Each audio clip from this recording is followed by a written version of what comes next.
Primeiro, eu não vejo nenhuma chance do Bolsonaro ser anistiado. Eu não voto anistia pro Bolsonaro. Se for para livrar o Bolsonaro da cadeia ou para devolver os seus direitos políticos, eu não voto o texto. Mas, sendo sincero, muito sincero com vocês, acho que são os pobres coitados que não tinham a menor noção do que eles estavam fazendo. Eles não sabiam nem o que pedir direito naquela manifestação. Tenho plena convicção de que aquelas pessoas foram covardemente utilizadas como massa de manobra pelo Bolsonaro. Pessoal, antes de começar esse vídeo, eu tenho um anúncio para fazer para cada um de vocês. Nós estamos com uma grande promoção que é o seguinte: você compra o seu ingresso para o primeiro festival do Movimento Brasil Livre, que vai acontecer no final de novembro, e aí você vai concorrer a um fone assinado por mim. Eu odeio quem criou essa promoção, mas ela tá valendo. Clica no link e compra o seu ingresso. Faltou de falar o cupom FONÃO. Porra, cupom FONÃO é sacanagem, né, mano? Mas usa o cupom aí, FONÃO. Agora, para a gente discutir melhor todas as articulações que estão acontecendo no Congresso Nacional, a gente vai conversar com o deputado federal Kim Kataguiri. O Kim é do União Brasil de São Paulo, também é membro do Movimento Brasil Livre. Boa noite, deputado. Seja muito bem-vindo ao Poder e Mercado. Muito obrigado por atender o nosso convite, da Letícia e meu. Eu vou deixar a Letícia começar a entrevista, que é a Letícia que marcou com o senhor. Letícia, minha querida, em frente. Deputado, boa noite. São tantos temas, né? Tem imposto de renda, tem a MP, tem a anistia. Então, para pegar esse que a Raquel já estava colocando, vamos falar sobre a anistia.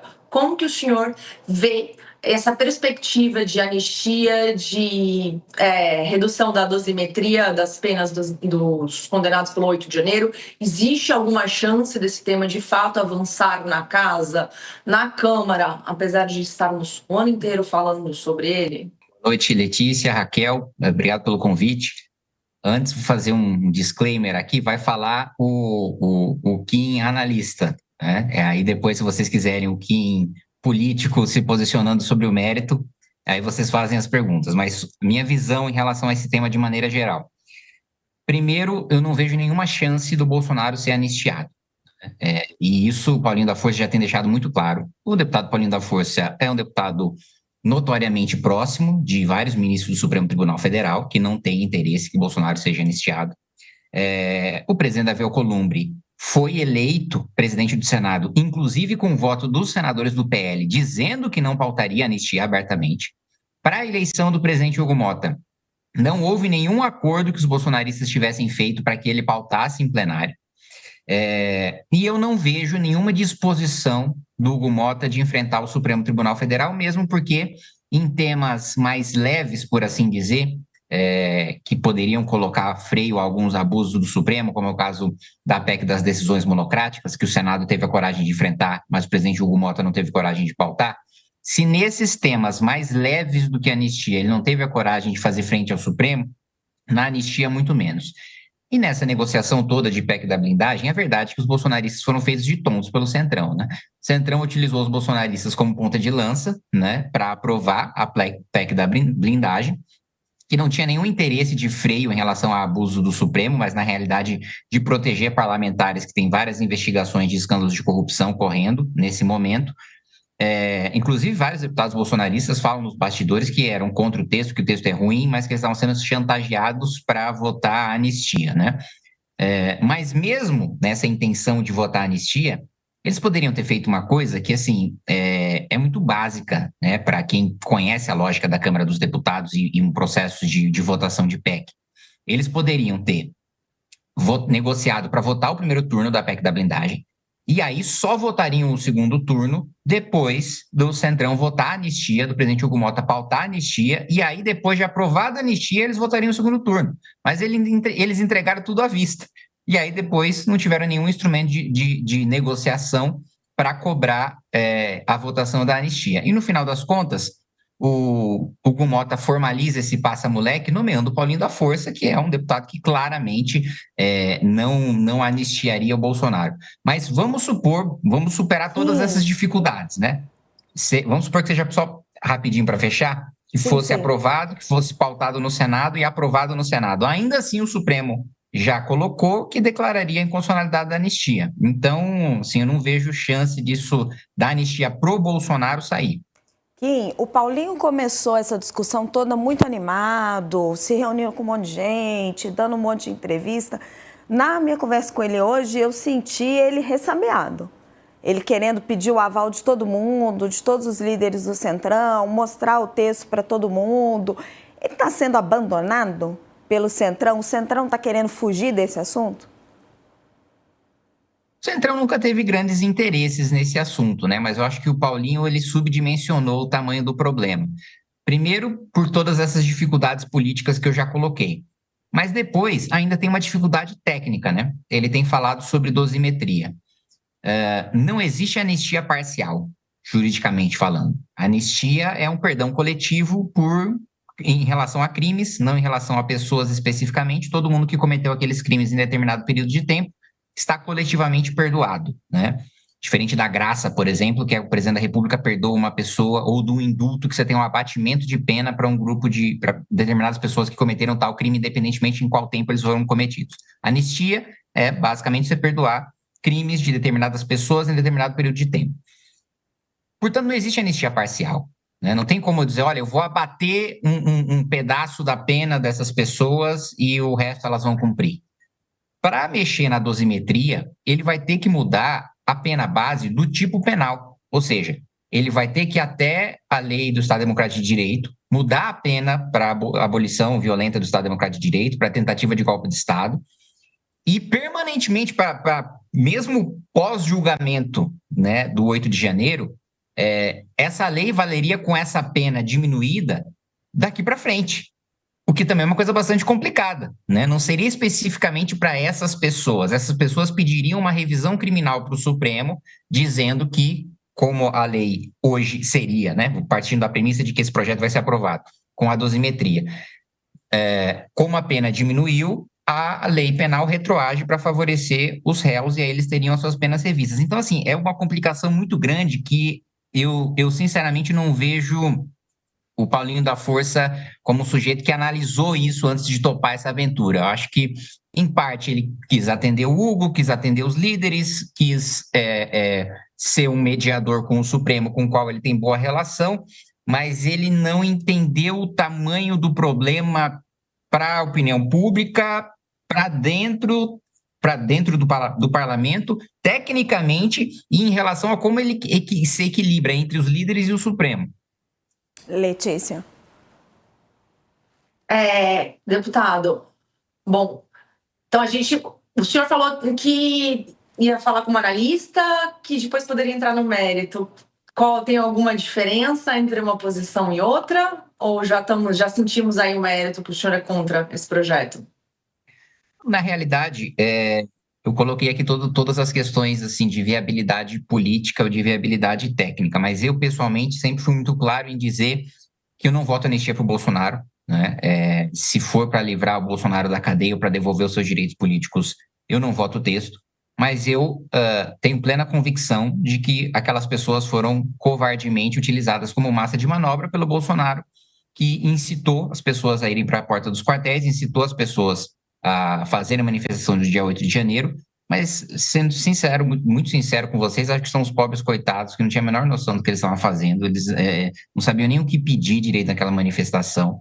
Acho que devem pagar pelos crimes que cometeram, de dano ao patrimônio. Aqueles que agrediram policiais devem responder por isso. Aqueles que agrediram de maneira, né, a causar um perigo de lesão permanente, e penas ainda mais graves, mas eu não acho que eles devem ser condenados por tentativa de abolição do Estado Democrático de Direito. Só interromper o senhor. Pobres coitados não é uma expressão muito frágil para aquele pessoal. A gente lembra das imagens quebrando o relógio, quebrando o patrimônio público, destruindo tudo, pedindo intervenção militar, enfim.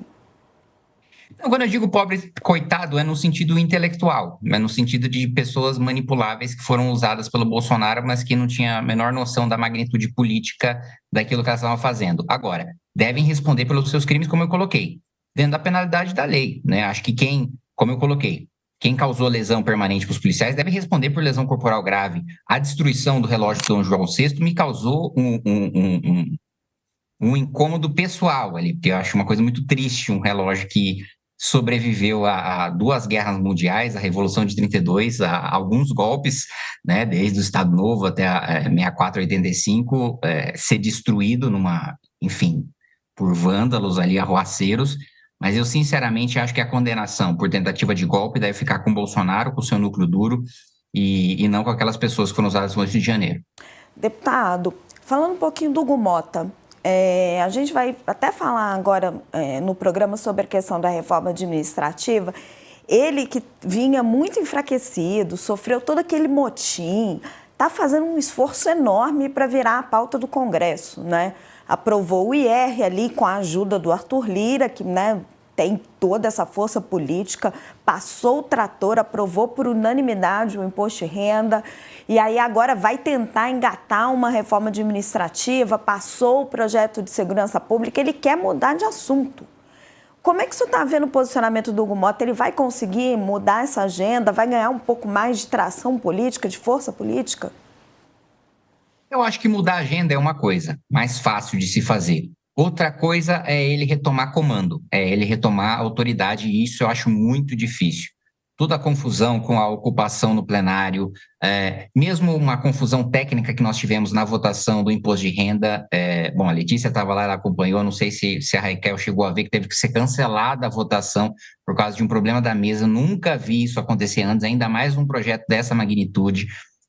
O fato também dele ter prometido punir os deputados que fizeram a ocupação, aí depois ele não teve força política para encaminhar essa punição para o Conselho de Ética da Câmara dos Deputados, ele não conseguiu suspender ninguém, que ele tinha dito que ia suspender, então assim, ele está numa posição enfraquecida e eu não vejo ele saindo dessa posição. Mudar a pauta, eu acho uma coisa muito mais fácil de se fazer. Projetos de lei são aprovados com muita facilidade e eu acho que principalmente na área de segurança pública, que tem muita demanda popular e que tem muito voto no plenário também para ser aprovado, nesse sentido eu acho que é algo simples de fazer. Sobre reforma administrativa, eu duvido muitíssimo que qualquer reforma administrativa seja aprovada. Sob o governo Lula, não há 308 votos para nenhuma reforma administrativa, porque a expressão reforma administrativa, qualquer que seja o conteúdo do texto, faz sindicalista e a base do PT dar salto de metro, né? Então, a ministra Esther Dweck mandou uma medida provisória com uma micro reforma administrativa acompanhada de aumento de salário. O que fez o governo, a base do governo no Congresso, e aqui eu estou falando mais do núcleo de esquerda e não da base do Centrão, retirou a parte da micro-reforma e deixou só o aumento de salário. Imagina uma PEC. Eu acho que nem se fosse o projeto de lei complementar de regulamentação de análise periódica de desempenho, que é uma coisa até de bom senso e que já está na Constituição, só precisaria de 257 e não de 308, nem isso eu acho que o governo Lula possibilitaria que essa maioria fosse formada independentemente dos esforços do Hugo Mota. Então, eu acho que nesse sentido, de deixar uma agenda, de deixar um legado programático para o futuro, Hugo Mota, em relação ao Arthur Lira e em relação a Rodrigo Maia, lembrando a vocês que eu não votei em nenhum dos três, mas Hugo Mota fica para trás dos dois presidentes anteriores. Letícia, Então, eu prometi liberar o Kim, 20 e 40, eu já passei um minuto. Você consegue responder mais uma pergunta, Kim? Rapidinho, consigo. Letícia. O contraponto, justamente o Arthur Lira, porque ontem foi aquele tratoraço ali, inclusive após o problema da emenda que deu errado. Falou, então vamos mudar isso tudo, tal, porque sendo outro relator tinha grande chance de paralisar aquilo ali naquela confusão, até porque a oposição estava louca, endoidecida para derrubar aquele projeto ali ontem. Então, se fosse outra pessoa, acho que a gente não teria concluído essa votação ontem. Eu queria saber da sua leitura sobre esse posicionamento, essa força que o Arthur demonstrou ontem e a sua expectativa para a semana que vem em relação à MP 1303. Como que o senhor está vendo o cenário que está se desenhando para o governo e para o Congresso? Eu acho que, primeiro, o governo, qualquer coisa que passe na 1303, ele está no lucro, porque era para compensar o IOF, ele não precisa compensar o IOF, porque o IOF não caiu mais, né? O Supremo retomou. Então, qualquer coisa que sair dali é lucro para o governo. LCI e LCA, eu vejo uma chance quase perto de zero de ser aprovado alguma coisa com isso. As duas coisas que eu acho que tem chance de sobreviver na MP, tributação de fintech e tributação de bet, né? Eu costumo brincar até que eu enquanto fiscalista, né, tem uma tributação que na minha cabeça é muito clara que eu defendo aumentar, que é para bet. Para isso, para nenhum outro setor, na minha cabeça eu tenho essa convicção. Então, acho que não haveria grandes dificuldades para isso. Eu acho que ou a medida provisória é aprovada com esses dois pontos principais, ou ela caduca. Eu não vejo nada além disso acontecendo.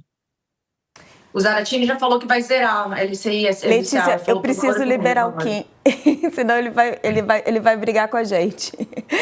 Deputado Kim Kataguiri, muito obrigada por atender o convite da Letícia e o meu e participar aqui do Poder e Mercado. Já fica o convite para uma próxima, né, Letícia? Para a gente poder explorar mais ele aqui. Obrigada por participar como analista e como deputado. Obrigada, meu querido. Uma boa noite. Boa noite.